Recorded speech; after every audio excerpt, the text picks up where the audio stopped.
Hello, I'm Jacob. This is the Prepper's Bunker Outdoors Tactical Tuesday. Today's video is going to be a bit different than any other video that I've ever done. We're going to be talking about R&R tactics. I've been talking for the last few weeks about R&R kit, bags, war belt, gun, all that cool stuff that everybody wants to watch. Today's video will be 1,000 times more important. It will likely be the most important video that I ever do, and I am going to do nothing to make it more entertaining. We're going to talk about tactics, what specifically is important, and using this video you can think about these topics to entirely restructure your entire kit, your entire mindset, and your entire life when it comes to prepping. So like I said, if this video is boring, I'm sorry. If you're looking for something really exciting, you cannot watch. I really don't care.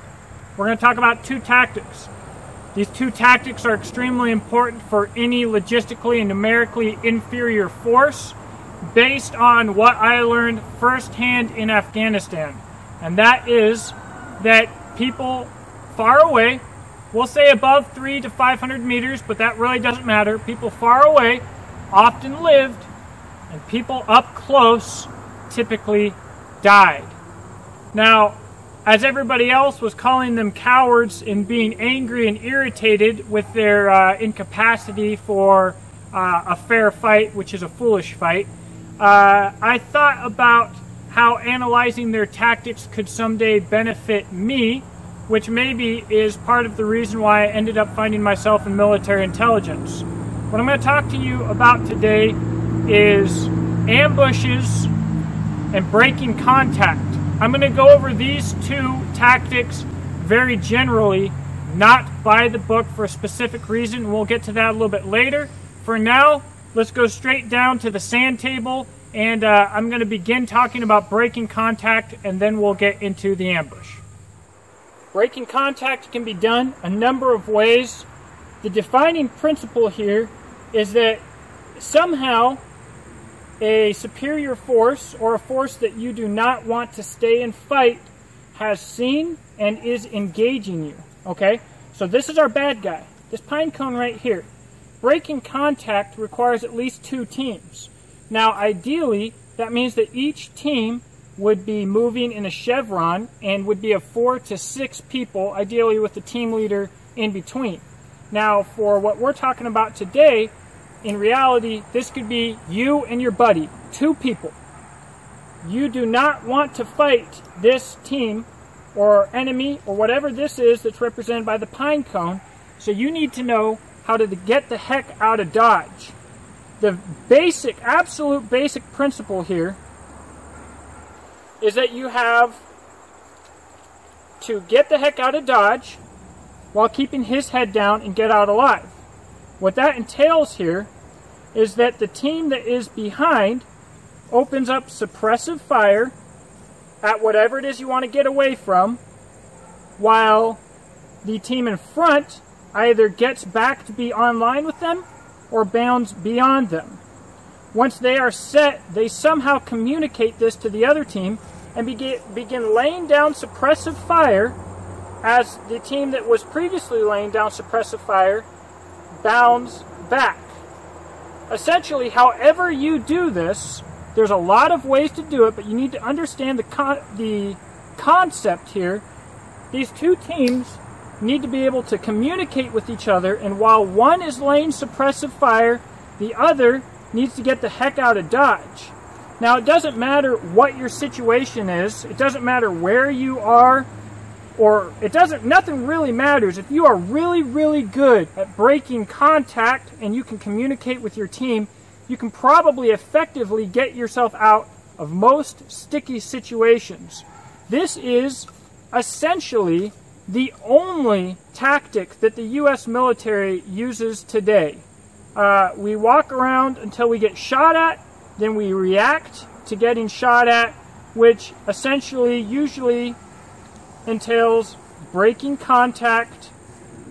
There is also assaulting forward which you only do in rare instances in the military. But for the purpose of this video, we are talking about American or any nationality of patriots here, and you need to get the heck out of Dodge. You need to know how to break contact. I'll go more into this in another video, but no matter what you do, if you read a little bit about it, if you know the people that you're with in this situation, if you can communicate with them, and you can cover fire and break freaking contact and get out of there, that is the most important tactic that you need to know. It's easy for me to be vague about breaking contact because the basic principle of breaking contact is so incredibly simple.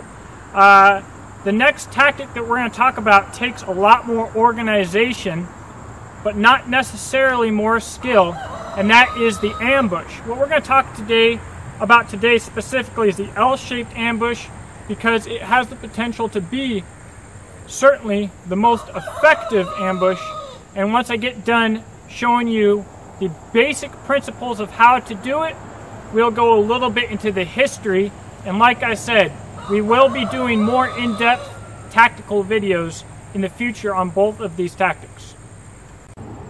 Alright, this is your basic L-shaped ambush.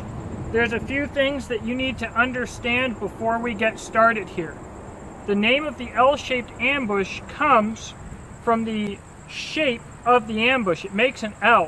Whether you're on a road, a trail, or whatever the case may be, you want this 90-degree turn here, or as close as you can get to it. You also need a dead zone. That is represented here by these sticks and X's. I hope that you can see that. This is why so many ambushes happen up on mountains and the such, because when you engage your ambush, you do not want your enemy to simply be able to run away and escape. So this could be buildings, cliffs, barbed wire, IEDs. It doesn't really matter what is in this area, just so long as the people in your kill zone cannot escape through here. Now, I mentioned your kill zone. That is the area that you want your enemy to be in before you engage the ambush. That is going to be represented by this point here to this point here. You're going to have two teams. Your good guys are represented by shotgun shells. This is going to be your assault team. This is going to be your support team. These leaves here are trying to signify cover and concealment. Now, there's a lot of ways to do ambushes, but ideally you have to have concealment, because if they see you when they're coming, they're just not going to come. Again, our bad guys are represented by these pine cones. And one last thing before we begin, you have to somehow be able to block off this road. Now, we have a few ways to do this. You could simply park a vehicle in the road, whether it be on fire or just parked there, to stop people. But then if you have passengers or passers-by who are not your intended target, they're going to have to go around your roadblock and they might move it. So having a roadblock that can be set before your enemy gets to it would be ideal, such as, say, an IED that blows up the road. Now, for that reason and for others, it's crucial that you have one more group of people. Represented at the far ends, shotguns again, is your security team. On both ends, they're going to be watching for whoever may come down this road and communicating information back to the team so that they know whether to ready themselves for the ambush or to stay in hiding and let someone go by. There are many things that are important when you're doing an ambush. The number of enemies, their logistical capabilities, their speed, how much time you have until they get there, whether they are the target or not. For these reasons, the security team is very important and communication is very important, because springing the trap on the wrong person could either get you real dead or could just make you a worthless murderer. So essentially, we've got our bad guys driving up here. They have no idea what's going on, and they get into our kill zone. Okay? At this moment, this roadblock here, whether it be a simple roadblock or an IED, needs to stop the first person. Once it has been determined that it is time to attack, your most casualty producing weapon, whether it be Claymore, 240 Bravo, or anything that will kill the most people and be the most effective, needs to begin engaging the enemy. Alright? The enemy cannot run this way. They will be being shot at from this direction as well as this direction. This begins what's called the Mad Minute. For 60 seconds, you shoot as much as you can and as fast as you can at these bad guys. After that, you slow down fire and you prepare your assault element. So essentially what that means is these guys here are going to continue shooting as much as they can. Your assault element will get ready to assault through the objective, which is going to take communication. So as they get ready to move forward, you might give a shift fire so that these guys start shooting in this direction and do not shoot the good guys. Essentially, the good guys are going to move forward, making sure that everybody is dead, and you don't want them getting shot. So that can involve lift fire, that can involve however you want to set up your ambush. But these guys assault through to make sure everybody's dead. They gather whatever resources you're doing the ambush for, or if it's simply to have everybody dead, they make sure everybody's dead. And once they have pushed all the way through, the teams get back together and they get the heck out of Dodge. Now, ideally, you would have a high-speed escape plan, but we're going to talk about all of that in a moment. As long as you understand the general concept that these guys in this kill zone got ambushed in an L shape and they could not escape out this way and they could not back out. That is what's important. Now, for the sake of this video, I kept both tactics extremely short and vague for a few very important reasons. None of those reasons are because I'm afraid of the enemy getting a hold of that information, because that's retarded. This information is available anywhere. You can download the Ranger Handbook. Anybody can. I don't care who gets this information. I kept it short and brief because the mission dictates the tactic. So the situation, the terrain that you have, the enemy that you have, the logistics that you have, the people that you have, all of those things dictate how you're going to do your ambush. A prime example of that, in 1920, in the Kill Michael ambush, the IRA attacked the Aussies, the auxiliaries, a group of World War I veterans that were extremely hardened and that were doing a lot of damage to the IRA. A group of these IRA members took completely untrained men with absolutely inferior weapons. They did an L-shaped ambush, but what was special is they had no way of escape. They had nothing. They stayed out there with no gear in the rain for over 24 hours before they were able to spring their ambush.